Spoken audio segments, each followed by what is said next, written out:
திரு ரமண கீதை. அத்தியாயம் 8. வாழ்வின் நிலைகள்.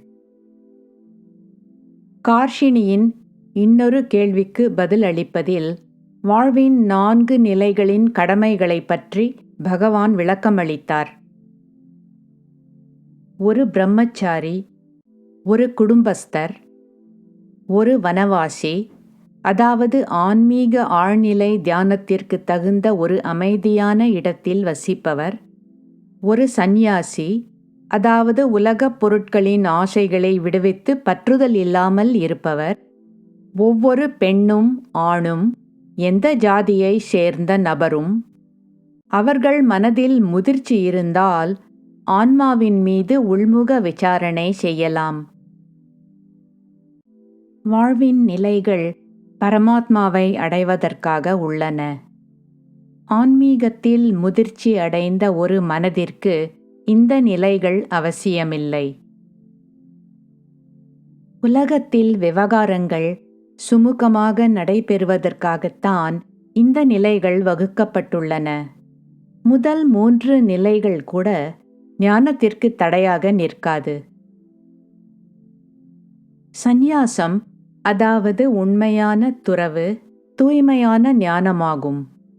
அது காவி உடையும் சிரைத்த தலையும் இல்லை.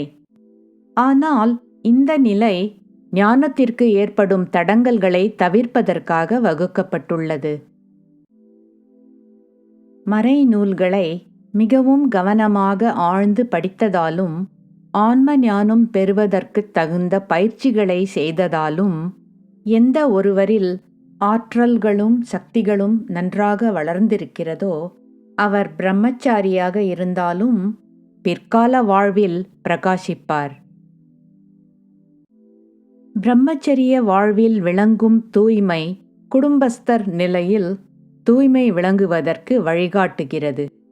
ஒரு குடும்பஸ்தரின் நிலை அல்லது கடமை எல்லோருக்கும் நலன் அளிப்பதாகும்.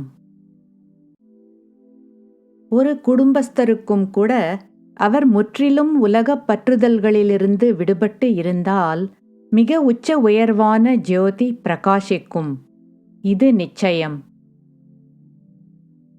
ஆன்மீக வளர்ச்சிக்காக நியமங்களும் பயிற்சிகளும் செய்வதற்காக வனத்தில் வசிப்பதை, அதாவது தனிமையான அமைதியான இடத்தில் வசிப்பதை 3வது நிலையாக சான்றோர் வகுத்துள்ளனர். இந்த நிலையில் ஒருவர் தனியாகவும் இருக்கலாம் அல்லது வாழ்க்கை துணையுடனும் இருக்கலாம். எந்த ஒரு யோகிக்கு அவரது தவங்களால் அவரது பாவங்கள் எல்லாம் எரிக்கப்பட்டு விட்டதோ அவருக்கு 4வது நிலையான சந்நியாசம் உரிய நேரத்தில் தானாகவே வந்துவிடும்.